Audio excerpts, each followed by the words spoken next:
خزینہ دے، سیلاب معاصی میں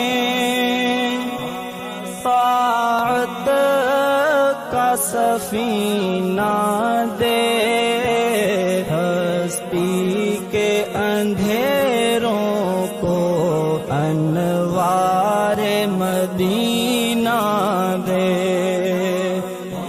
پھر دہر میں پھیلا دے ایمان کا اجیارہ، دربار میں حاضر ہے ایک بندہ آوارہ، دربار میں حاضر ہے ایک بندہ آوارہ، یا رب مجھے دنیا میں جینے کا قریب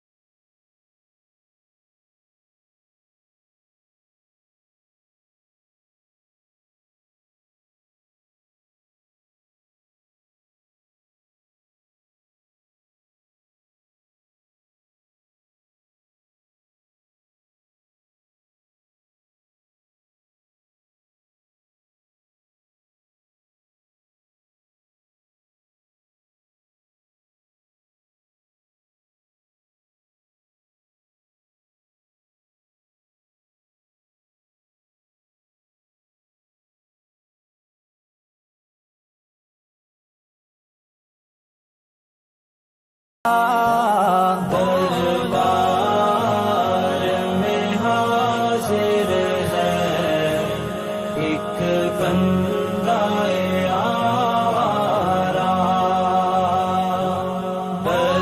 دربار میں حاضر ہے ایک بندہ آوارہ، یا رب مجھے دنیا میں جینے کا قرینہ دے،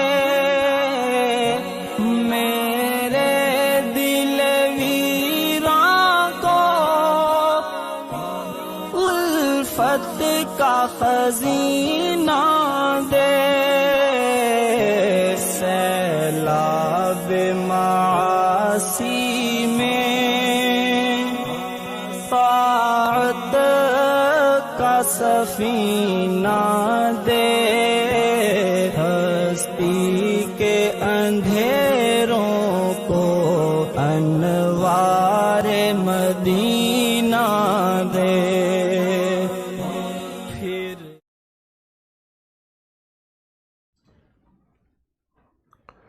بسم اللہ الرحمن الرحیم، نحمدہ و نصلی علی رسولہ الکریم، اما بعد۔ الحمدللہ درس حدیث کا سلسلہ جاری ہے، اور گزشتہ ہفتے تک ہم نے تقریباً 10 احادیث اللہ تعالیٰ کے فضل و کرم سے پڑھ لی تھی اس کتاب ریاض الصالحین سے۔ آج انشاءاللہ ہم 11ویں حدیث سے سبق کا آغاز کریں گے۔ باب چل رہا ہے اخلاص اور نیتوں کو حاضر کرنے کا۔ اخلاص کا مطلب ہم میں سے ہر ایک جانتا ہے کہ اپنی نیت کو خالص اللہ جل شانہ کے لیے کر دینا، کسی اور کی طرف انسان کی نیت نہ جائے، اس کا دھیان، اس کا خیال نہ جائے، اس کا عمل کسی اور کے لیے نہ ہو بلکہ صرف اللہ جل جلالہ کے لیے ہو، یہ اخلاص کہلاتا ہے۔ اور نیت کو حاضر کرنے کا مطلب یہ ہے کہ بسا اوقات نیت کسی اور کے لیے نہیں ہوتی، مگر نیت کوئی بھی نیت نہیں ہوتی بعض اوقات، یعنی ایسا بھی ہوتا ہے کہ انسان خالی و نیہ ہوتا ہے، یعنی نیت سے عمل خالی ہے، نہ اس میں اللہ تعالیٰ کا دھیان ہے اس وقت اور نہ مخلوق کا دھیان ہے، بس ایک عمل برائے عمل ہو گیا ہے، تو اس موقع پر حکم یہ ہے کہ نیت کو حاضر کیا جائے، نیت کو کیا جائے۔ تاکہ وہ چیز اللہ کے لیے ہو جائے، اور خدا نہ خواستہ کسی اور کے لیے نیت ہے تو اس اور کو یا اللہ کے غیر کو ذہن اور وہم اور گمان اور دل سے نکال کر صرف اور صرف اللہ جل شانہ کے لیے عمل کو کیا جائے۔ یہ مطالبہ ہے شریعت کا دینی اعمال میں، دین کے کاموں میں۔ اسی سے متعلق روایات اور احادیث الحمدللہ ہم پڑھ رہے ہیں، اور یہ آخری 2 احادیث ہیں۔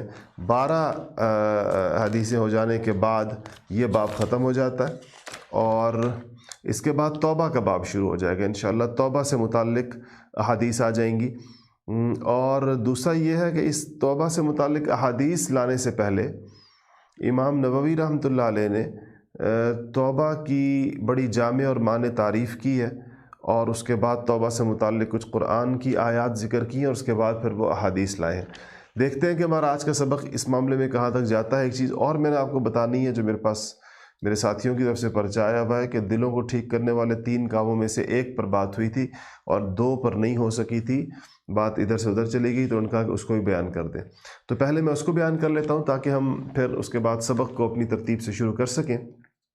میں نے عرض کیا تھا، مجھے بھی بات یاد نہیں تھی کہ میں نے 3 میں سے کون سی بات کا ذکر کیا تھا۔ میں تینوں کو دوبارہ ذکر کر دیتا ہوں کہ انسان جب اپنی اصلاح کے لیے اور اپنے دل کو ٹھیک کرنے کے لیے اور نیکی کی راہ اختیار کرنے اور گناہوں کو چھوڑنے کی جب نیت کر لے تو اس کا نقطہ آغاز کیا ہوگا، اور اس کا دل ٹھیک کیسے ہوگا، ابتدائی قدم اس کو کیا اٹھانا ہوگا۔ تو اس میں 3 چیزیں ہیں۔ سب سے پہلی چیز جو ہے وہ ہے اللہ کی یاد، ذکر اللہ ہے، یعنی انسان کو اللہ تعالیٰ کا ذکر کرنا ہوگا، اللہ تعالیٰ کو یاد کرنا ہوگا، کیونکہ تمام دل کے خراب ہونے کی وجہ، دل کے برباد ہونے کی وجہ، دل کے سخت ہونے کی وجہ، دل کے سیاہ ہونے کی وجہ وہ گناہ ہوتے ہیں، گناہوں کی کثرت ہوتی ہے، اور گناہ ہوتے ہیں دل پر غفلت ہونے کی وجہ سے۔ جب دل غافل ہوتا ہے تو وہ انسان کو گناہوں اور وسوسوں کی طرف مائل کرتا ہے۔ تو اس غفلت کا پردہ چاک کرنے کے لیے انسان کو کس چیز کی ضرورت پڑتی ہے؟ وہ ذکر اللہ کی ہے، یعنی اس کو حقیقی معنوں میں اللہ تعالیٰ کی یاد کی توفیق اگر مل جاتی ہے تو یہ دل جو ہے یہ غافل نہیں رہتا، پھر یہ ذاکر ہو جاتا ہے، یہ شاغل ہو جاتا ہے، یہ اللہ تعالیٰ کی طرف متوجہ ہو جاتا ہے، اللہ تعالیٰ کی محبت اور معرفت سے یہ بھر جاتا ہے، تو انسانوں کے مسائل حل ہو جاتے ہیں اس کی وجہ سے، اور انسانوں کے دل کی اصلاح کا عمل شروع ہو جاتا ہے۔ تو پہلی چیز ہے انسان کا ذکر اللہ میں مشغول ہونا۔ ذکر کی پھر کچھ تفصیلات ہیں، میں ان تمام تفصیلات کو بھی نہیں بیان کر پاؤں گا وقت کی کمی کی وجہ سے، لیکن یہ ہے کہ ایک ثواب کے لیے ذکر ہوتا ہے، پھر تلاوت ہو سکتی ہے، پھر موقع مناسبت کی مسنون دعائیں ہیں، پھر تعلیمی ذکر ہے جو باقاعدہ سکھایا جاتا ہے، جس کو سیکھ کر انسان کو کرنا چاہیے، اور کسی کو اپنا ذکر بتانا، یعنی اس کی ایک طرح سے رپورٹنگ کرنی چاہیے، بتانا چاہیے کہ مہینے کے بعد میرا ذکر کیسا ہوا، کہاں پہنچا، 10 دن کے بعد، ہفتے میں۔ تو خیر ذکر کی وہ پھر کبھی ذکر کی حدیث آئیں تو اس کی تفصیلات پر بات کریں گے۔ دوسری چیز ذکر کے بعد ہے وہ صحبت صالح ہے، نیک صحبت، دل کو ٹھیک کرنے میں اس کا بڑا عمل دخل ہے کہ انسان نیک لوگوں کے پاس، اللہ والوں کے پاس، تقوی والوں کے پاس، اللہ سے ڈرنے والوں کے پاس اٹھنے بیٹھنے کا اہتمام کرے، نشست و برخاست رکھے، صحبت اٹھائے۔ اور اگر کسی کو اللہ والے دستیاب نہ ہوں، یہ بھی تو ہو سکتا ہے نا، کوئی کسی ایسی جگہ رہتا ہے کہ وہاں پر ایسے حالات نہیں ہیں، وہاں پر ایسی شخصیات نہیں ہیں، کوئی دور دراز کے ملک ہیں، بہت بعض ممالک ایسے مسلمان نہ ہونے کے برابر ہیں، اس کے لیے کہا گیا کہ پھر اللہ والوں کے حالات، ان کے ملفوظات، ان کے واقعات، یہ پڑھنا بھی ان کی صحبت کا متبادل ہو جاتا ہے ایسے بندے کے لیے۔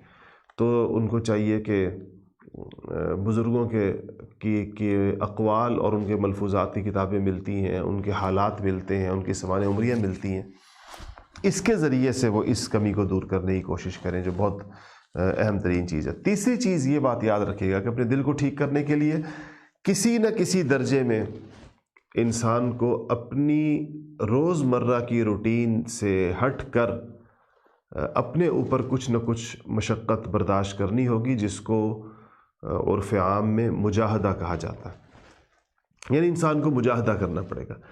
مجاہدہ جہد جہاد سے ہے، یعنی کوشش کرنی پڑے گی۔ یہ جو اپنے کمفرٹ زون میں، اپنی ایک روٹین کی زندگی میں، ایک راحت اور آرام کے تمام ذرائع اور اسباب اختیار کرتے ہوئے انسان کی زندگی میں کوئی بڑی تبدیلی لانا مشکل ہوتا ہے۔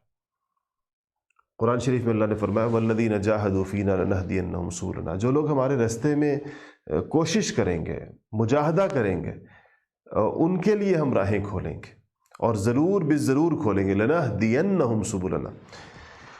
تو یہ تین چیزیں جو مختصر میں بتانا چاہ رہا تھا کہ یہ تین کاموں کا جو اہتمام کر لے، وہ اپنی طبیعت میں تبدیلی، اپنے دل میں تبدیلی فوراً محسوس کرنا شروع کر دے گا۔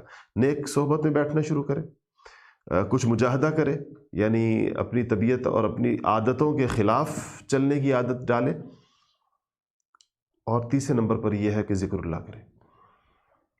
یہ جو مجاہدے کی بات میں نے آپ سے عرض کی، دیکھیں مثلا آپ نے دیکھا ہوگا لوگ تبلیغی جماعت کے ساتھ جاتے ہیں، ان کو فائدہ ہوتا ہے عام طور پر۔ وجہ کیا ہے کہ وہاں پر ان کی روٹین بدل جاتی ہے، گھر کے ماحول، اپنے کمرے کے ماحول، اپنے دفتر کے ماحول، اپنے بازار کے ماحول کی بجائے وہ مسجد کے ماحول میں آ جاتے ہیں، دنیاوی تعلقات کی بجائے دینی تعلقات قائم ہو جاتے ہیں۔ کھانے پینے، سونے جاگنے، بستر، موسم، اے سی، پنکھا، اس میں مجاہدہ ہو جاتا ہے، کیونکہ جو گھر میں جو چیزیں دستیاب ہوتی ہیں وہ عام طور پر ان جا کر نہیں دستیاب ہوتی۔ اس مجاہدے کی وجہ سے طبیعت پر انسان کے اثر مرتب ہوتا ہے، بے اکثر انسانوں کے، اور ان کو دینی فائدہ ہوتا ہے۔ ایسے ہی پرانے زمانے میں خانقاہیں تھیں، اب بھی ہیں، لیکن اب وہ کم رہ گئی ہیں، تھوڑی ہیں، اور مجاہدہ کم ہوتا جا رہا ہے خانقاہوں میں روز بروز۔ تو یہ ہے کہ ان میں خانقاہوں میں کیا کرایا جاتا تھا؟ مجاہدہ کرایا جاتا تھا۔ وہاں پر لوگوں کو اپنی جس ماحول میں وہ رہتے ہیں اس ماحول سے ہٹا کر ایک اور یکسوئی اور اخلاص کی اور تنہائی کی اور اللہ تعالیٰ سے تعلق کی ایک فضا ان کو وہاں پر فراہم کی جاتی تھی، اس سے ان میں تبدیلیاں آ جاتی تھیں۔ تو یہ تین کام جو میں نے عرض کرنے تھے وہ تین آپ کو بتا دیے، اس کا اہتمام کریں، انشاءاللہ اس سے آپ اپنے قلب میں، دل میں خاص قسم کی تبدیلی محسوس کریں گے۔ اب آج کے سبق کی طرف تشریف لے آئیں۔ 11 نمبر حدیث ہے، وعن ابی العباس عبداللہ ابن عباس رضی اللہ عنہما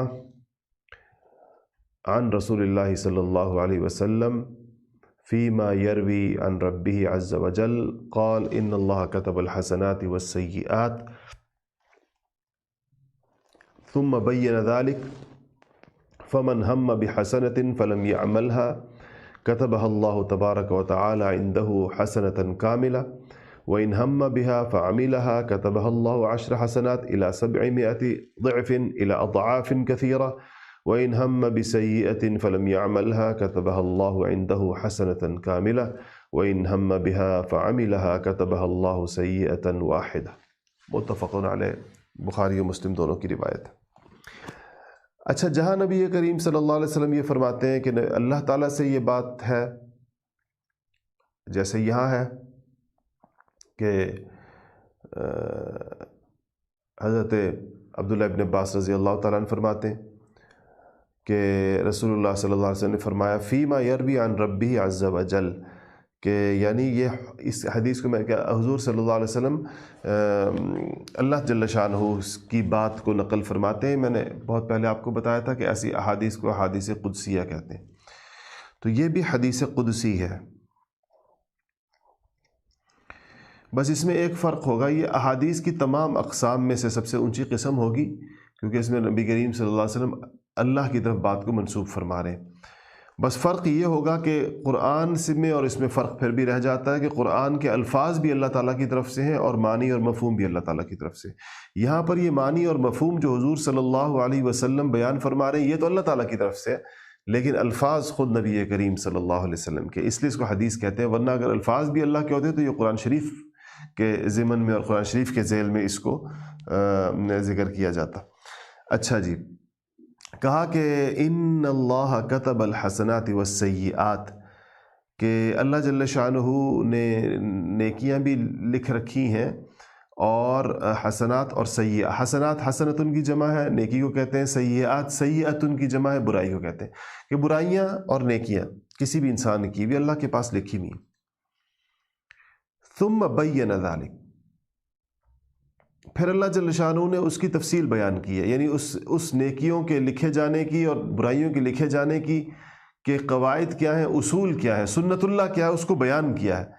اور وہ کیا ہے کہ فمن ہم بحسنۃ، کہ جس شخص نے ارادہ کیا نیکی کرنے کا، اچھا فلم یا ارادہ کیا، یاد رکھیے ارادے کا مطلب یہ ہے کہ پختہ عزم کیا، یہاں پر سے مراد یہ ہے، اور اب اپنے اس عزم پر عمل کرنے کے لیے وہ پورے طور پر تلا ہوا تھا اس نیکی پر عمل کرنے کے لیے، پھر کوئی چیز ایسی آ گئی، رکاوٹ ایسی آ گئی جو اختیاری نہیں تھی اس بندے کے، تو فلم یعملھا، تو وہ اس پر عمل نہیں کر سکا۔ کتبہ اللہ تبارک و تعالی عندہ حسنۃ کاملہ، اللہ جل شانہ اس ارادے پر، اس کے لیے اس پختہ ارادے پر جس پر عمل کرنے کی سے کوئی ایسی رکاوٹ آ گئی جس رکاوٹ کا اس شخص کے پاس کوئی حل نہیں تھا، یا یہ اس رکاوٹ کو دور کرنے پر قدرت نہیں رکھتا تھا، تو اللہ جل شانہ تو کتب اللہ تبارک و تعالی عندہ حسنۃ کاملہ، اللہ پاک اس کو پوری نیکی کا اجر کا اس نیکی کے کر لینے کی صورت میں جو اجر ہونا چاہیے تھا وہ اللہ پاک اس کو عطا فرمائیں گے۔ میں آپ کو مثال دیتا ہوں، ایک شخص نے ارادہ کر لیا کہ اگر میری فصل تیار ہو گئی تو میں اپنی فصل میں سے اتنے من گندم جو ہے اللہ کے رستے میں دوں گا، خدا نہ خواستہ اس کی فصل تباہ ہو گئی، اب وہ اتنی گندم اللہ کے رستے میں دینے پر قادر نہ رہا، تو اس کو چونکہ اس کا ارادہ پختہ تھا، اور اگر فصل خراب نہ ہوتی تو وہ اس پر ضرور عمل کرتا، تو اس کو اس ارادے پر اس کو نیکی پوری ملے گی، گویا اس نے اتنا کر لیا۔ ایک شخص نے ارادہ کیا کہ مثال کے طور پر اس کے پاس ایک زمین کا ٹکڑا ہے کہ میں اس کے اوپر مسجد بناؤں گا، وہ زمین کا ٹکڑا کسی نہر یا دریا کے کنارے ہے، تو اللہ کرنا ایسا ہوا کہ سیلاب آیا اور زمین کا ٹکڑا بہا کر لے گیا، اب وہ اس جگہ پر، اس کے پاس وہی جگہ تھی اور جگہ نہیں ہے، اور اس جگہ پر وہ اس ارادے کو پائے تکمیل تک پہنچانے کی قدرت نہیں رہی، تو اس کو ثواب اس کا ملے گا، گویا کہ اس نے مسجد بنا لی، اور مسجد بنانے کا جو ثواب ہے، جیسے نبی کریم صلی اللہ علیہ وسلم نے فرمایا کہ اللہ تعالیٰ اس کے عوض میں جنت میں گھر عطا فرماتے ہیں، وہ اس کو ملے گا۔ یہ مثالیں میں نے عرض کی کہ بعض اوقات انسان نے، یہ مطلب اس کا نہیں ہے کہ انسان ارادہ، ہمیں ایک غلط فہمی ہے، میں اس کو دور اصل میں کرنا چاہتا ہوں، اور غلط فہمی یہ ہے کہ ارادہ کرتے ہوئے بھی عمل کا نیت نہیں ہوتی، اور یہ خیال ہوتا ہے کہ اس ارادے پر ہی مجھے نیکی ملے گی، تو اس ارادے پر نہیں ہے، وہ ارادہ ہے جس پر عمل کرنے کی پوری نیت تھی۔ یہ تو نہیں کہ بندہ سوچے کہ میں ویسے ہی چلو کوئی جھوٹے ارادے کر لیتا ہوں، ارادہ ہے ہی نہیں اس پر عمل کرنے کا، ویسے ہی ارادہ کر لیتا ہوں میں یہ کروں گا، میں وہ کروں گا، اس پر نہیں ہے، یہ اس ارادے پر ہے جس ارادے پر انسان کا عمل کرنے کا پورا خیال ہو، پھر عمل سے کوئی ایسی چیز اس کو روک دے جو اس کے اختیار میں نہ ہو۔ اس کے بعد فرمایا کہ فمن ہم بحسن، یہ بات ہو گئی، فمن ہم وان ہم بہا، اور اگر اس نے اس ارادے پر عمل کر لیا، یعنی جو نیکی کا ارادہ کیا اس پر عمل نہیں ہو سکا، رکاوٹ آ گئی، تو اس پر تو اس کو ثواب تو مل گیا، وَإِنْ هَمَّ بِهَا، اور اگر اس نے اس کا ارادہ کیا، فَعَمِلَهَا، اور اس کے اوپر سے عمل کر لیا، تو كَتَبَهَا اللَّهُ عَشْرَ حسنات، تو اللہ تعالیٰ اس ایک نیکی کی جگہ کم سے کم 10 نیکیاں، إِلَى 700 ضِعْفٍ، 10 نیکیوں سے لے کے 700 گنا، إِلَى أَضْعَافٍ كَثِيرَةٍ، اور اس کے بعد اس سے بھی زیادہ گنا، اس سے بھی کہیں زیادہ دو چند، اور اللہ تعالیٰ اس کو عطا فرماتے ہیں، یعنی کم سے کم اس کو 10۔ وہ جو قرآن شریف کی آیت آپ کے سامنے رہے، من جاء بالحسنۃ فلہ عشر امثالھا، کہ جو شخص اللہ کے لیے نیکی کرتا ہے یا نیکی لے کر آتا ہے اللہ تعالیٰ کے پاس، اللہ پاک اس کو اس کا 10 گنا اجر عطا فرماتے ہیں۔ 10 تو اللہ نے یہاں بیان کر دیا، دوسری روایات سے پتہ چلتا ہے، احادیث سے پتہ چلتا ہے، اور وہ جو گندم کے خوشوں والی کی طرف اشارہ کیا گیا کہ نیکیوں کی بڑھوتری کے اعتبار سے، تو کہا کہ 700 گنا تک بڑھ جائے گی، 700 گنا، اور اس کے بعد کہا الی اضعاف کثیرہ، اور کثیر اضعاف تک، اضعاف کہتے ہیں کئی چند ہو جانا کسی چیز کا، تو یہ تو ہے کر لینے کی صورت، یعنی کر لینے کی صورت میں گویا کہ اس نیکی کے اجر کی کوئی حد نہیں ہے، خلاصہ یہ ہوا، کر لینے کی صورت میں اس نیکی کے اجر کی کوئی حد نہیں ہے، کیونکہ وہ اس کے اخلاص کے اور اس کی باقی انسان جو نیکی میں جتنا گڑ ڈالتا چلا جائے تو نیکی کے اجر اور ثواب کو بڑھاتا چلا جاتا ہے۔ وَإِنْ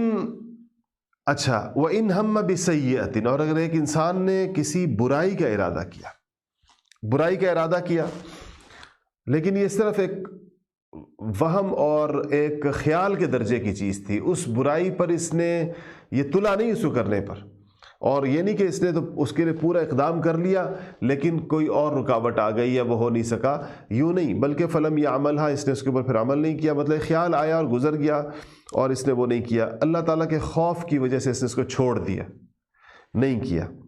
تو کہا کہ کتبہ اللہ عندہ حسنۃ کاملہ، اس چھوڑ دینے پر، خوف خدا کی وجہ سے چھوڑ دینے پر اللہ پاک اس پر بھی اس کو نیکی عطا فرماتے.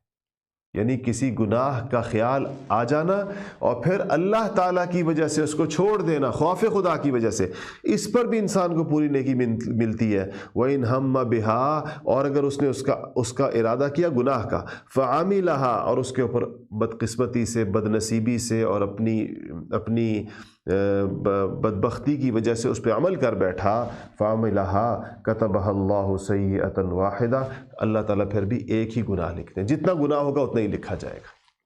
کیا مطلب ہوا اس حدیث شریف کا؟ کہ نیکی تو نہ کرنے پر بھی ثواب ہو گیا، نہ کر سکنے پر، نہ کرنا نہیں کہتے تاکہ ہم اسے غلط مطلب نہ لیں، نہ کر سکنے پر بھی ثواب ہو گیا نیکی پر. نیکی کر لی تو 10 گنا سے لے کے 700 گنا سے لے کر اور اس کے بعد لاتعداد گنوں تک چلی گئی بات. گناہ خوف خدا کی وجہ سے چھوڑ دیا، اس پر بھی نیکی مل گئی.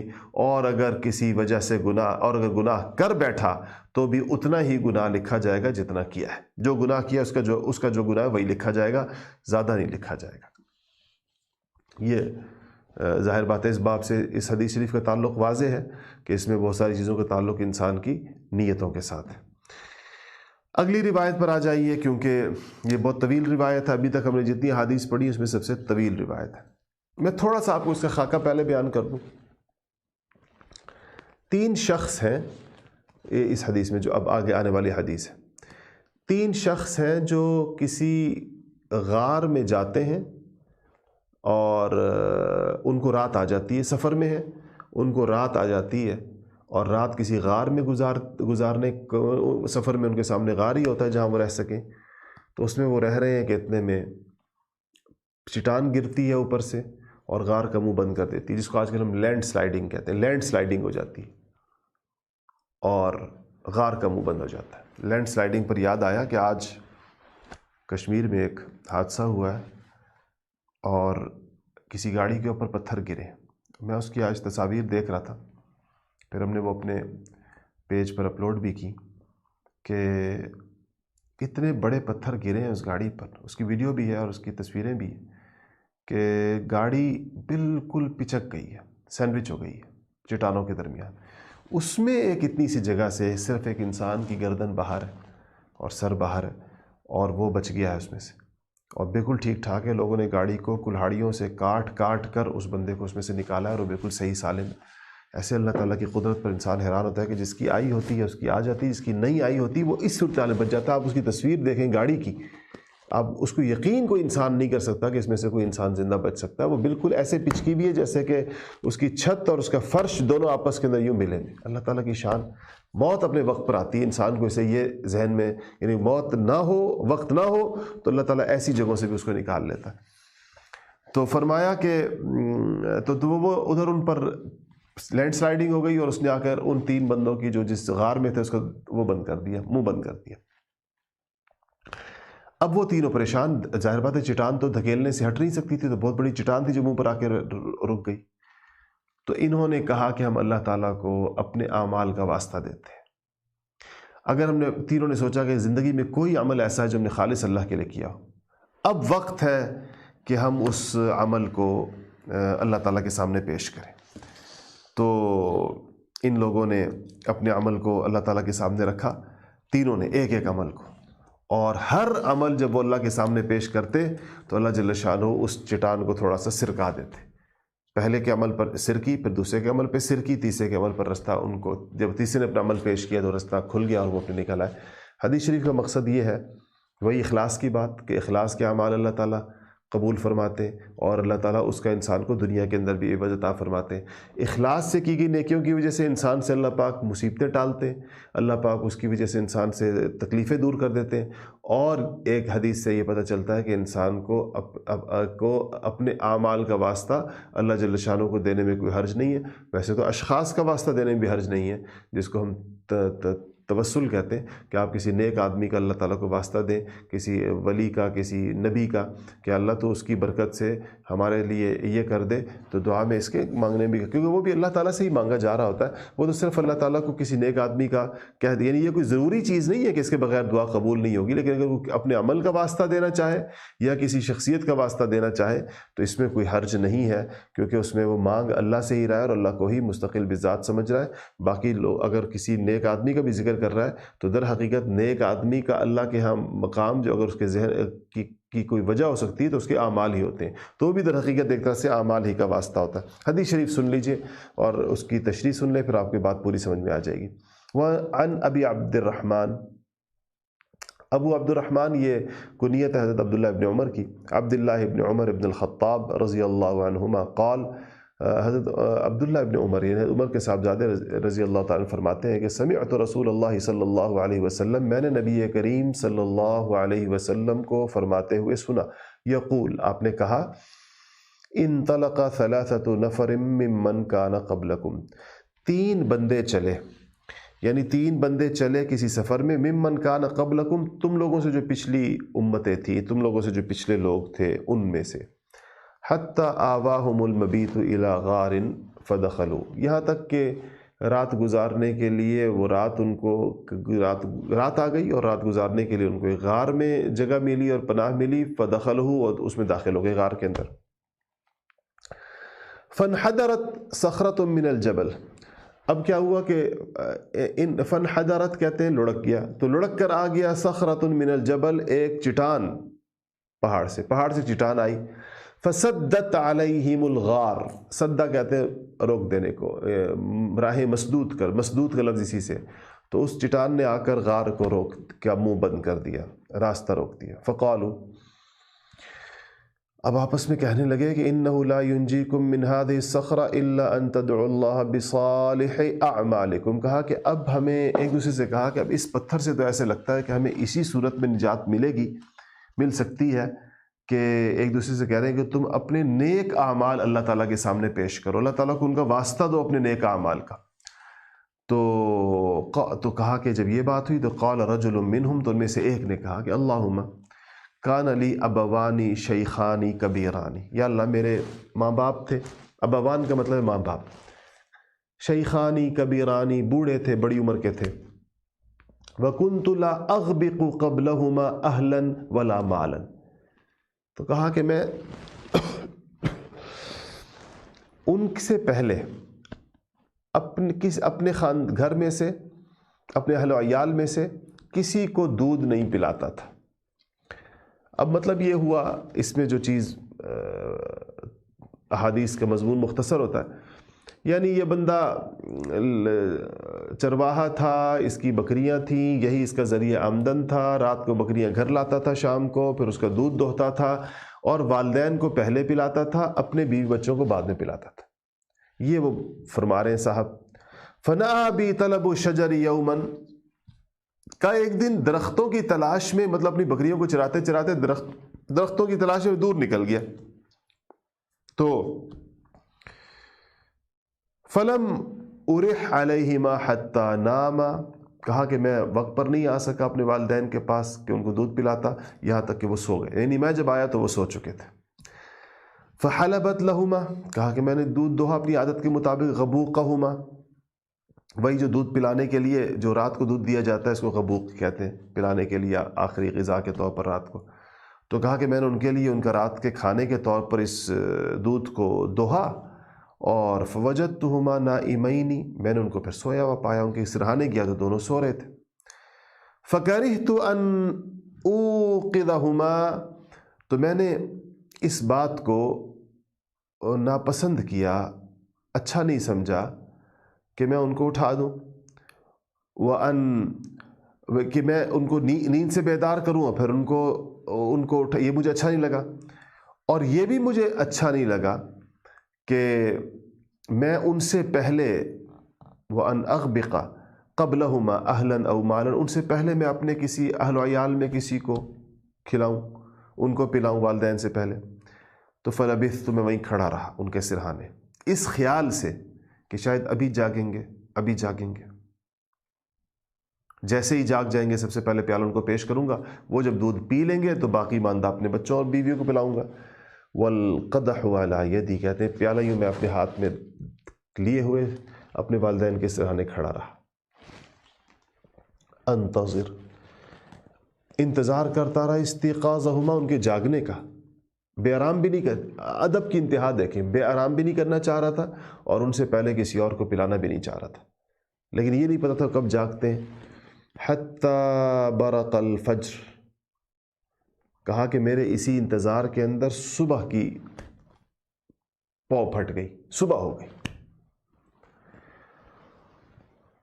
والصبیۃ یتزاغون، یتزاغون، اور کہہ رہے ہیں کہ بچے میرے پاؤں میں گویا لوٹ پوٹ رہے ہیں، بچے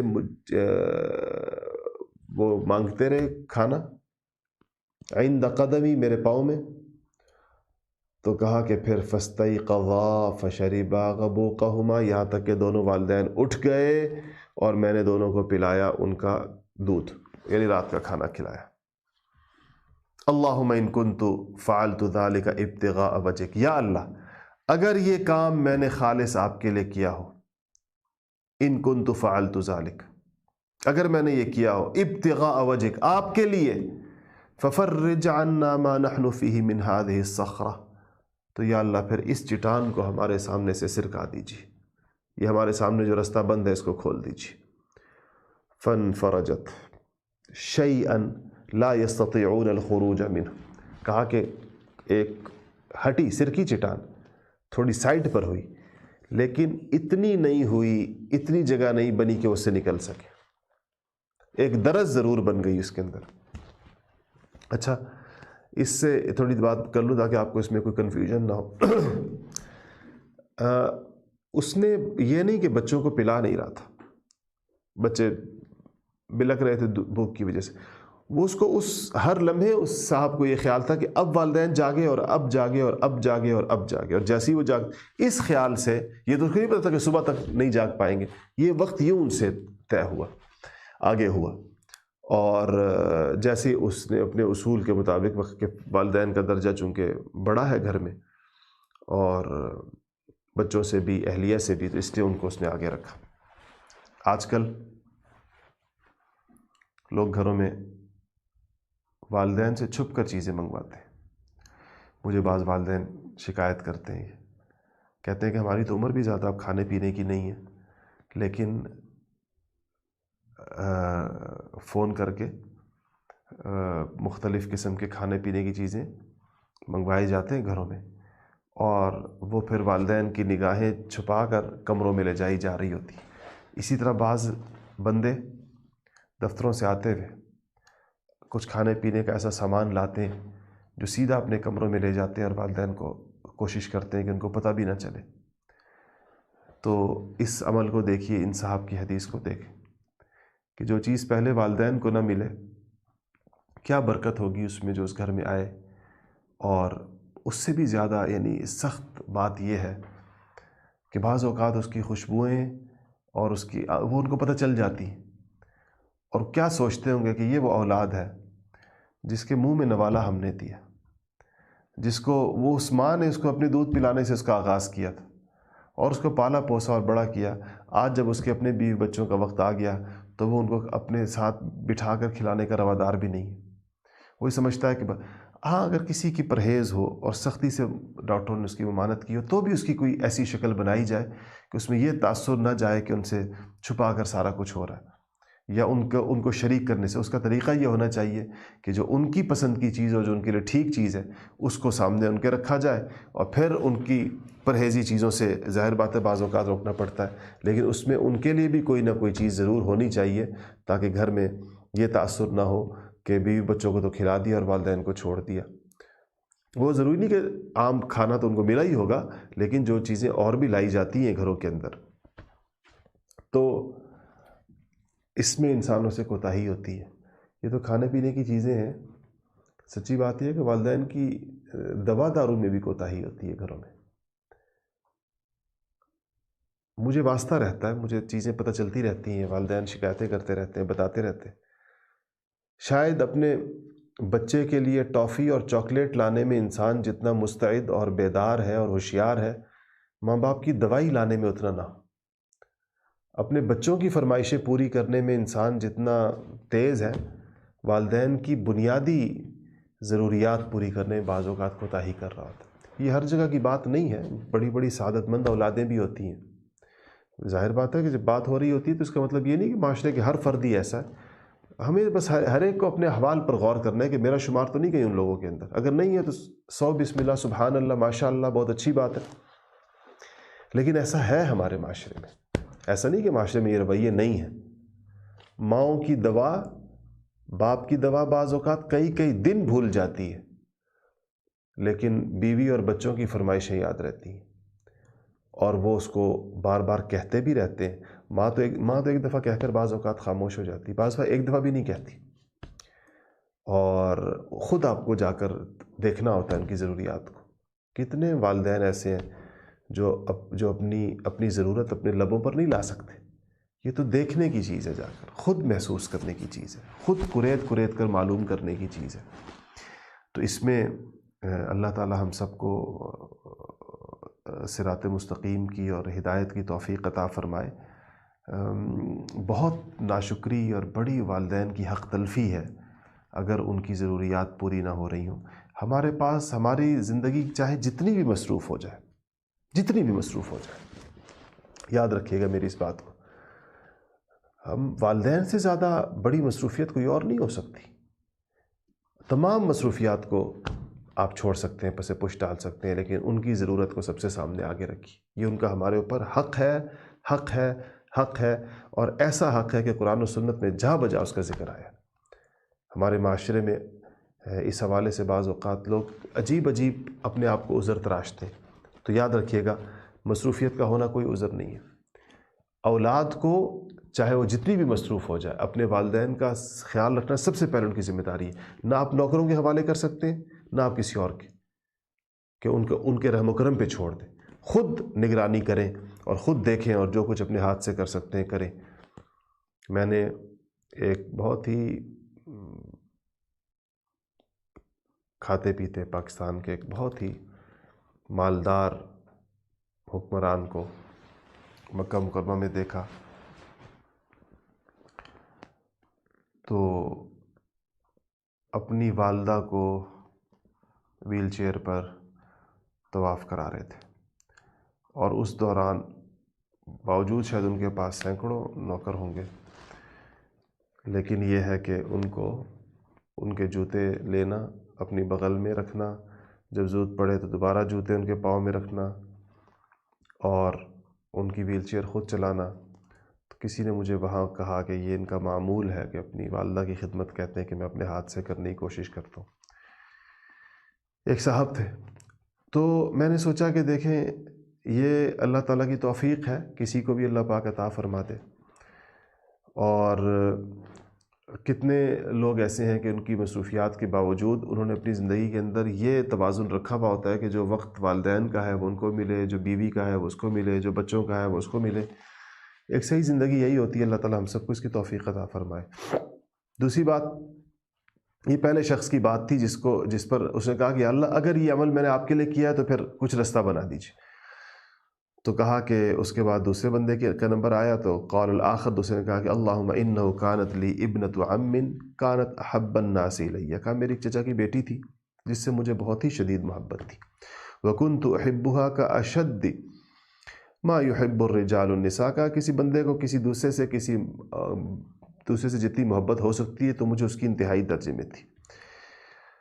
فاردتها على نفسها فامتنعت منی، کہا کہ میں نے اس کو اپنی طرف مائل کرنا چاہا لیکن اس نے انکار کیا، یہاں تک کہ حتی علمت بها سنہ من السنین، یہاں تک کہ ایسا ہوا کہ ایک یعنی مشکل پیش آ گئی، اور یعنی ایک قحط کا سا ایک قحط سالی کا ایک سال آ گیا، ایک ایسا سال آ گیا جس میں قحط تھا، قحط پڑ گیا. اس کے ہاں بھی مشکل پیش آ گئی. تو فجاءتنی فاعطیتها 20 و100 دینار. ان کا میرے پاس آئی تو میں نے اس قحط سالی کے سال میرے پاس پیسے تھے، مال تھا، میں نے اس کو 120 دینار دیے. 120 دینار کا مطلب 120 سونے کے سکے دیے. لیکن شرط میں نے لگا دی اس سے، اور وہ شرط یہ لگا دی کہ علی ان تخلی بینی و بین نفسها، تو کہ مجھے وہ تنہائی میں ملے گی. تو وہ اتنی مجبور تھی کہ مطلب میں نے کہا میں تمہیں تنہائی میں دوں گا یہ دینار. تو ففعلت، وہ آ گئی. تو فلما قعدت بین رجلیها قالت اتق اللہ ولا تفض الخاتم الا بحقه. تو کہا کہ جب وہ مجھے اس پر ایک طرح سے دسترس حاصل ہو گئی، ظاہر ہے وہ تو بیچاری کمزور تھی، تو اس نے مجھے خدا کا واسطہ دیا اور اس نے کہا کہ اتق اللہ، اللہ سے ڈرو اور کوئی غلط کام مت کرو. تو کہا کہ فانصرفت عنها وہی احب الناس الی. کہا کہ وہ مجھے روئے زمین پر سب سے زیادہ مطلوب اور محبوب تھی، لیکن میں نے اس کو چھوڑ دیا، میں ہٹ گیا وہاں سے، آ گیا واپس. اور کیا کیا؟ وہ ترکت الذهب الذي اعطيتها، اور وہ جو 120 سونے کے سکے دیے تھے وہ بھی چھوڑ دیے اس کے پاس، وہ بھی نہیں لیے میں نے واپس. اللہم ان کنت فعلت ذلك ابتغاء وجهك. یا اللہ اگر اس دن میں نے یہ کام تیری وجہ سے کیا، یعنی میں تیرے خوف کی وجہ سے ڈرا ہوں اس دن، اور میں نے باوجود تمام اسباب مہیا ہونے کے میں نے غلط کام نہیں کیا، تو یا اللہ ففرج عنا ما نحن فیہ، یا اللہ پھر اس مصیبت سے ہمیں آزادی دے اور اس کو ہمارے لیے رستہ بنا دے. تو فن فرجت الصخرۃ، کہا کہ تو وہ چٹان مزید سرک گئی، مزید ہٹ گئی. غیر انہم لا یستطیعون الخروج منہا، اگرچہ وہ لوگ اتنی نہیں ہٹی کہ وہ اس سے نکل سکیں. یعنی پہلے والے کے عمل سے بھی تھوڑی سرکی، دوسرے کے عمل سے پھر سرکی، دوسرے نے اپنا عمل پیش کیا، لیکن نکلنے کا رستہ بھی نہیں بنا.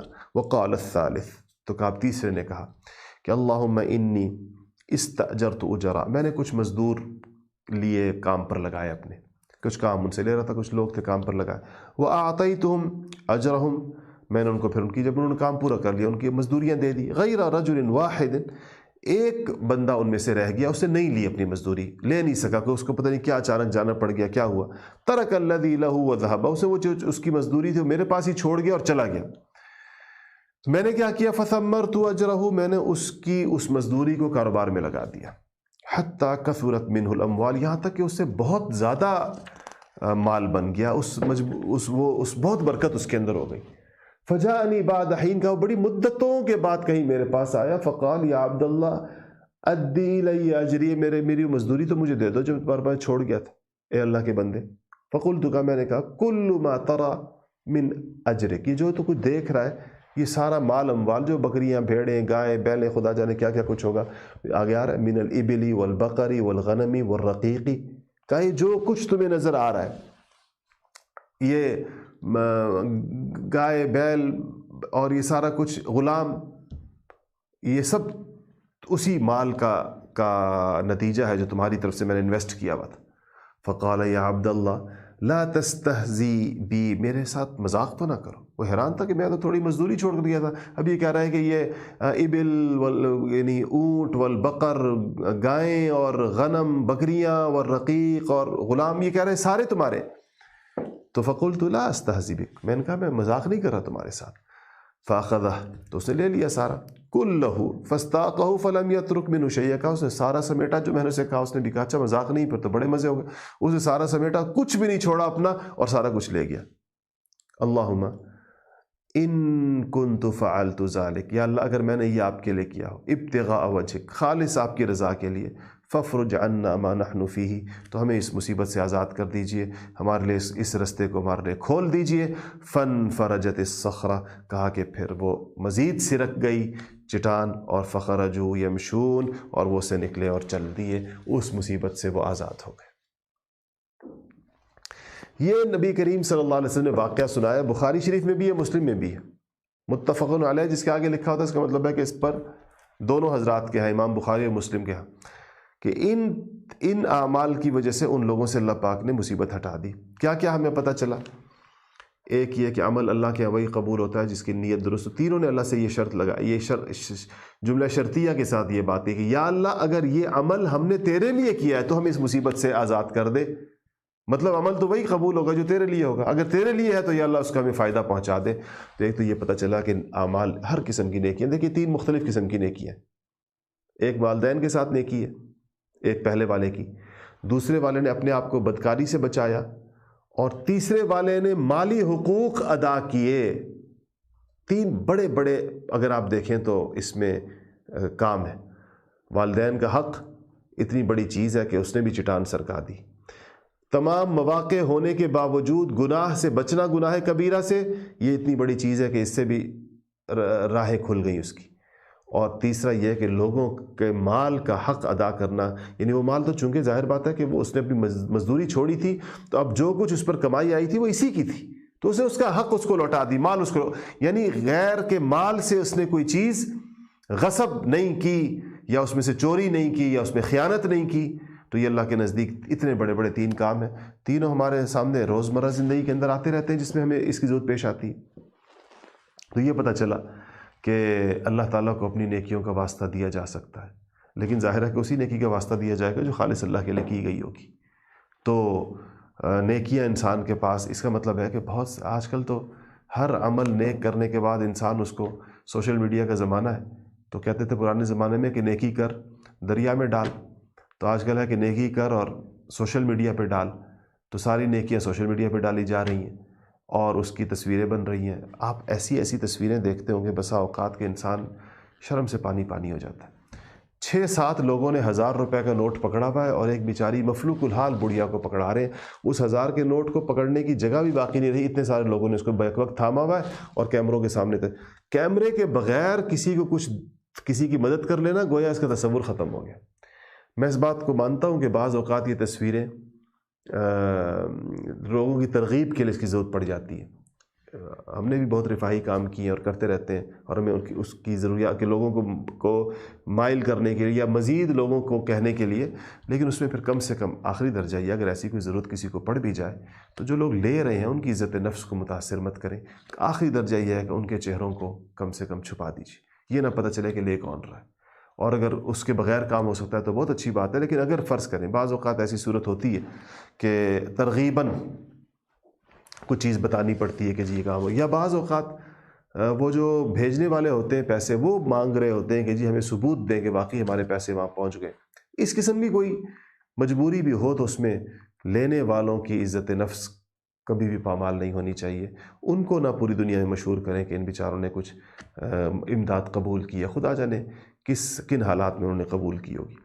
تو انسان کے پاس اس سے یہ پتہ چلتا ہے کہ کچھ نیکیوں کا ذخیرہ ایسا ضرور ہونا چاہیے جو خالص اللہ کے لیے. کچھ یوں تو ساری نیکیاں ایسی ہونی چاہیے، لیکن بعض اوقات انسان اتنا بد نصیب ہو جاتا ہے کہ اس نے اپنی ساری نیکیاں گویا دنیا کے لیے کی، اور اب اس کے سامنے اس کا کوئی بھی صلہ اور کوئی اجر نہیں موجود نہیں. نہ دنیا میں اس سے کوئی چیز ہٹے گی، نہ آخرت میں اس کا کوئی فائدہ ہوگا. دوسری اور ایک بات اس سے یہ پتہ چلی کہ وَمَن يَتَّقِ اللَّهَ يَجْعَلْ لَهُ مَخْرَجًا، کہ جو اللہ سے ڈرتا ہے، یہ سارے کام خوف خدا کی وجہ سے ہوئے تھے، تینوں کام. تو جو اللہ نے کہا ہے کہ جو مجھ سے ڈرتا ہے میں اس کے لیے ہر تنگی میں رستہ نکالتا ہوں. تو یہ دیکھیں کیسا رستہ ان کے لیے نکلا کہ پہاڑ سے گری ہوئی چٹان جس نے بالکل منہ بند کر دیا تھا غار کا، وہ ان کے لیے کھل گئی.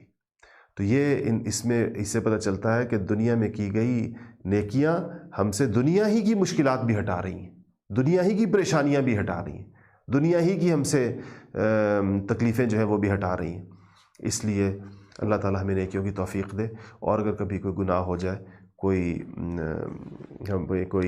اللہ کی نافرمانی اللہ نہ کرے کبھی ہو جائے، انسان ہو جاتی ہے، تو توبہ میں تاخیر نہیں کرنی چاہیے، جلد از جلد جو ہے وہ انسان کو توبہ کر لینی چاہیے. دعا کرتے ہیں، اور دعا کرنے سے پہلے میں وہاں پر جس طرح سوال ڈال دیا کرتا ہوں تاکہ سوالات دیے جا سکیں کہ آج کے سوال کے حوالے سے، آج کے سبق کے حوالے سے، اس کے بعد پہلے دعا کر لیں گے، اس کے بعد پھر میں آپ سے سوالات لے لوں گا انشاءاللہ. آج کے سبق کے حوالے سے کوئی سوال؟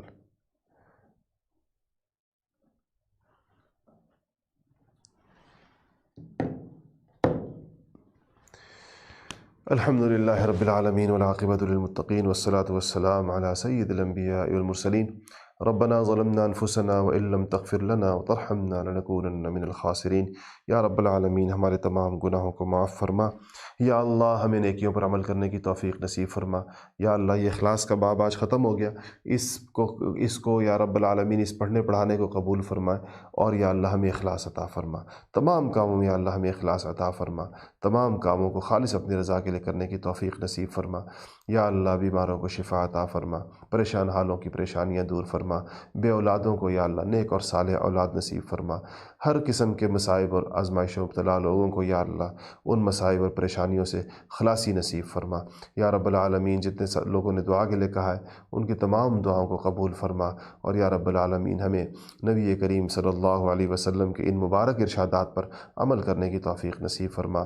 وصلی اللہ تعالی علی خیر خلقہ محمد وآلہ واصحابہ اجمعین، آمین آمین آمین برحمتک یا ارحم الراحمین۔ اچھا جی، میں نے سوال پوسٹ کر دیا تھا فیس بک کے اوپر، اور اس خیال سے کہ آپ کو کچھ اگر پوچھنا ہے تو آپ پوچھ سکتے ہیں۔ اس پر میں اب آپ سے جو چیزیں میں نے 2-3 چیزیں آپ سے پہلے عرض کی تھی، اور ان میں سے ایک یہ تھی کہ کوئی بھی سوال کوشش کیا کرے کہ سوال جو ہے اردو رسم الخط میں لکھیں۔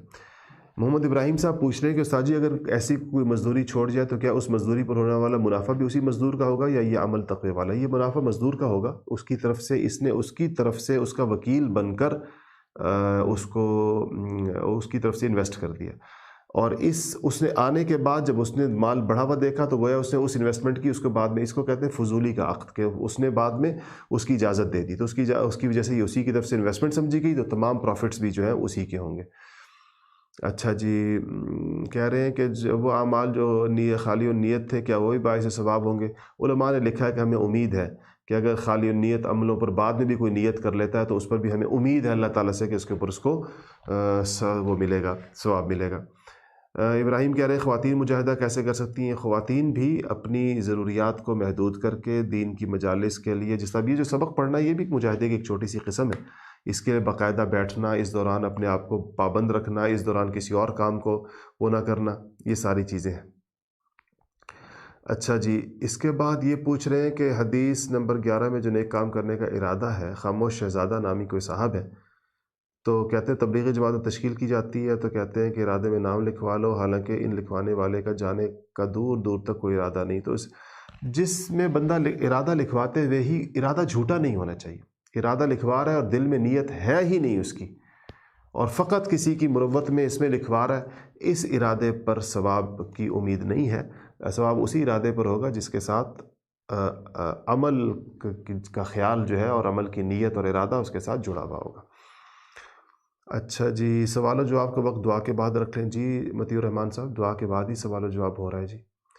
اچھا جی، اویس قرنی کہہ رہے ہیں کہ جناب اگر ایک والد اپنا ذاتی رہائش مثلا اپنا کمرہ مسجد کے لیے وقف کر دیا، لیکن اس کے بچے نہیں چاہتے، ان کے پاس کوئی اور جگہ بھی نہیں ہے متبادل تاکہ مسجد کے لیے وقف، تو اس حال میں بچوں اور اس کے والد کو کیا کرنا چاہیے؟ وقف کر دیا تو وہ تو وقف ہے، اور وقف کو تو قیامت، خاص طور پر مسجد کا جو وقف ہوتا ہے وہ تو ویسے ہی قیامت تک مسجد رہتی ہے، لیکن یہ کمرہ مسجد کے لیے مجھے بات سمجھ میں نہیں آئی ہے۔ ایک تو کس طرح کہ ایک کمرہ گھر کا کیسے وقف کیا، کیونکہ مسجد کے لیے تو اذن عام ہر ایک کو اجازت چاہیے، اور دوسرا یہ ہے کہ وہاں کیا مسائل پیش آ رہے ہیں، تو یہ ایسا مسئلہ ہے کہ اس کی جو تفصیلات چاہیے یہ کہ ہمارے لکھ کر دارالفتاح میں بھیج دیں، انشاءاللہ وہاں سے میں آپ کو جواب۔ اچھا جی، استاد جی جب سعدی وقاص کہہ رہے ہیں کہ جب بندہ نیک اعمال کا واسطہ دیتا ہے تو کیا اعمال ضائع ہو جائیں گے؟ نہیں، اعمال ضائع نہیں ہوں گے، نیک عمل کا واسطہ تو اللہ کو ہی دیا، کسی اور کو تو نہیں دیا، اللہ تعالیٰ اس عمل کی برکت سے اس کے لیے رستہ آسان کر دیتے ہیں۔ اچھا جی، تقویم الحق صاحب ضلع چارسدہ سے کہہ رہے ہیں کہ میرا سوال ہے کہ بین المذاہب کانفرنس اور ڈائلاگ میں شرکت کرنا اور ان پہ لاکھوں روپے خرچ کرنا جائز ہے یا ناجائز؟ یہ کانفرنسز اکثر NGOز اور حکومتی سرپرستی میں منعقد کرائی جاتی۔ بین المذاہب کانفرنسز عام طور پر کسی ایسے ہی بین الاقوامی ایجنڈوں کے تحت ہوتی ہیں جس میں سارے مذاہب کو برابر ثابت کرنے کی کوشش کی جاتی ہے۔ مسلمانوں کا عقیدہ ہے کہ ان الدین عند اللہ الاسلام، دین اللہ کے نزدیک صرف اسلام ہے، اور کوئی زمینی آسمانی مذہب اسلام کے برابر نہیں ہو سکتا۔ اس لیے اگر کسی کانفرنس کے اندر اسلام کی اس فوقیت کو، اسلام کی اس حیثیت کو، اسلام کے اس درجے کو بیان کرنے کی نیت سے کوئی جا رہا ہے اور کر رہا ہے، اس کی تو گنجائش ہوگی، ورنہ جو ہے یہ عام طور پر اس میں جو صورت ہوتی ہے وہ کوئی ایسی نہیں ہوتی کہ اس میں شرکت کا کوئی فائدہ نظر آتا ہو۔ اچھا جی، سارہ فاطمہ نے دعا کے لیے کہا ہے۔ احمد خان کہہ رہے ہیں کہ all the relatives in my house are against me going to the mosque to pray due to corona virus but my parents say that I should go and I myself want to go, what should I do? آپ کو جانا چاہیے، آپ کو نماز پڑھنے جانا چاہیے۔ جو شخص اللہ رب العزت کی ذات پر سرے سے یقین نہ رکھتا ہو تو شریعت کی اصطلاح میں اس کو کیا کہا جائے گا؟ اس کو کافر کہا جائے گا، غیر مسلم کہا جائے گا۔ جس نیکی کا واسطہ دے کر دنیاوی مصیبت سے چھٹکارا حاصل کیا ہوگا، کیا وہ آخرت میں بھی کام کی رہے گی یا ختم ہو جائے گی؟ کام کی رہے گی، واسطہ اللہ کو دیا جا رہا ہے، اللہ تعالیٰ دے گا۔ مفتی صاحب، آج کی حدیث نمبر 12 کے پہلے موضوع نے دل ہلا کر رکھ دیا۔ عبید الرحمن تنولی صاحب، اللہ تعالیٰ ہم سب کا دل ہلائے ایسے موقعوں پر، کیونکہ اسی سے عمل کا وہ ہے، عمل کا تعلق ہے۔ راشدہ جاوید صاحبہ کہہ رہی ہیں مفتی صاحب you talked about the importance of heart cleansing nowadays medical science has established the role of brain but religion focuses on heart, how will you explain this difference? دیکھیں، یہ جو جب دل کہا جاتا ہے تو اس سے مراد وہ گوشت کا لوتھڑا نہیں ہوتا جو خون پمپ کر رہا ہے، جس کے اپنے جسمانی کام ہیں بہت سارے، تو وہ ایک تو جس ہمارے دل کے اندر ہارٹ کے نام سے ایک آرگن ہے جس کا کام خون پمپ کرنا ہے، اور اس کو اٹیک بھی ہوتا ہے اور اس کی رگیں بھی بند ہوتی ہیں اور اس میں اسٹنٹ بھی ڈلتے ہیں۔ ہم قلب جب کہا جاتا ہے شریعت کی اصطلاح میں تو اس سے مراد یہ لوتھڑا یا یہ آرگن نہیں ہوتا، وہ ایک لطیفہ غیبی، اس کو کہتے ہیں ایک خاص ایک لطیف قسم کی ایک چیز ہے جس کو قلب سے تعبیر کیا جاتا ہے، اور وہ اس کے ساتھ ان چیزوں کو جس کو کہا جاتا ہے نیکی کو اور نرم ہونے کو اور روشن ہونے کو اور زندہ ہونے کو، ان کو اس چیز کا جوڑا جاتا ہے۔ اچھا، بار بار سب پوچھ رہے ہیں کہ اجر دنیا میں مل گیا، رضوان الحق بھی یہی پوچھ رہے ہیں، اور کہ اجر دنیا میں ملے گا انشاءاللہ۔ اچھا جی، عبد الحسیب کہہ رہے ہیں کہ امام ابو حنیفہ نبی کریم صلی اللہ علیہ وسلم کے وسیلے سے دعا مانگنے کے خلاف تھے اور بہت سخت موقف رکھتے تھے، کیا یہ صحیح ہے؟ یہ صحیح نہیں ہے، آپ نے کہاں پڑھا اس طرح؟ جب وسیلے کی تفصیل ہے کبھی میں آپ کو بتا دوں گا کہ یہ توحید کے خلاف نہیں ہے، کوئی شرک کا اس میں شائبہ بھی نہیں ہوتا، اس میں اللہ تعالیٰ کو نیک لوگوں کا واسطہ دینا، اس میں در حقیقت وہ بھی ان کے عمل ہی کا واسطہ حقیقتاً ہوتا ہے، اور وہاں پر ان نیک لوگوں کو کوئی مستقل بذات نہیں سمجھا جا رہا ہوتا کہ اللہ تعالیٰ اس واسطے کو ماننے کا خدا نہ خواستہ کوئی پابند ہے، ویسے ہی کہا جائے اللہ ان کا آپ کے ساتھ تعلق ہے، ہم تو بہت کمزور ہیں، اس تعلق کی برکت سے ہمیں ان سے وہ ہے۔ مہتاب الدین کہہ رہے ہیں استاذ محترم بیعت کے حوالے سے کچھ بتا دیں۔ مہتاب الدین صاحب، بیعت ایک عہد ہوتا ہے جو کسی بھی شخص سے جو ہم سے بہتر ہو، نیک ہو، صحیح العقیدہ ہو، اس سے کیا جا سکتا ہے، تو یہ ایک طرح کا وہ آپ کا ایک مینٹور ہو جاتا ہے، اس سے پوچھ کر زندگی گزارنی چاہیے، نیکی کے کاموں میں اس سے مدد لینی چاہیے، کوئی گناہ نہ چھوٹ رہا ہو تو اس سے مشورہ کرنا چاہیے، اسی سادے سے کام کو بیعت کہتے ہیں۔ آپ نے توسل کے بارے میں جو بتایا اسے کچھ علماء نے بتایا کہ توسل پہ کبھی تفصیل بتا دوں گا آپ کو، انشاءاللہ تسلی ہو جائے گی۔ اچھا جی، اب میں زیادہ تر میرے پاس وہی آ رہے ہیں جو رومن میں لکھے ہوئے، تو آئندہ میں رومن نہیں پڑھوں گا، آپ کو بتا رہا ہوں۔ اگر آپ نے مجھ سے سوال کرنا ہے، اگر چھوٹا سا ہو تو پھر وہ کہہ لیتا ہوں، آپ اردو میں لکھیں، اردو میں لکھنے کی عادت بھی ڈالیے۔ رومن اگر خاص طور پر رومن اگر 1-1.5 لائن ہے وہ تو پھر بھی کوئی سمجھ نہیں، لمبا ہو جاتا ہے تو سمجھ ہی نہیں آ رہی ہوتی بات۔ استاد جی، کوئی عمل اگر اللہ کے لیے، اسامہ معراج پوچھ رہے ہیں کہ کوئی عمل اگر اللہ کے لیے کر رہے ہو لیکن اس میں نیت خراب بھی ہو رہی ہو تو عمل کر لینا چاہیے، چھوڑ دیا جا کے؟ ضرور کرنا چاہیے، اور اس دوران بار بار اپنی نیت ٹھیک کرنے کی کوشش کی جائے، لیکن چھوڑنا نہیں چاہیے۔ شیطان کا وسوسہ ہوتا ہے کہ ہمیں چھڑوانے کی کوشش کر رہا ہوتا ہے۔ اچھا جی، فہیمہ فیاض کہہ رہی ہیں کیا اس کلاس کی ٹائمنگ چینج ہو سکتی ہے؟ اس وقت لوگ رات کے کھانے مصروف ہوتے ہیں، اس کھانے کو ذرا آگے پیچھے کرنا چاہیے، اتنے اہم کام کے لیے کھانے کی کیا وہ ہے۔ اچھا جی، زبیر شاہ کہہ رہے ہیں مولانا صاحب احادیث بہت لمبی ہیں، شارٹ ہو تو زیادہ بہتر ہوگا۔ شارٹ بھی آئیں گی، دیکھیں اتنی زبردست حدیث تھی، اگر لمبی ہے تو اس کے لیے صدر کو نہیں چھوڑا جا سکتا۔ اچھا جی، میں آخری کیا نیکیوں کا صلہ؟ جی بالکل محفوظ رہتا ہے نیکیوں کا صلہ۔ اچھا، بلاول خان زادہ پوچھ رہے ہیں کہ اگر ہم یہ نیت کریں کہ اللہ تعالیٰ ہمارا فلاں کام کروا دے تو ہم اتنے نفل ادا کریں گے، کیا نیت جائز؟ جی جائز ہے، اس کو منت ماننا کہتے ہیں۔ منت مانی جا سکتی کہ اللہ میرا یہ کام ہو جائے، اگر یہ ہو گیا تو میں 100 رکعت پڑھوں گا، میں روزے رکھوں گا، میں اتنا صدقہ کروں گا، اس میں کوئی حرج نہیں ہے۔ نظر کہتے ہیں اس کو۔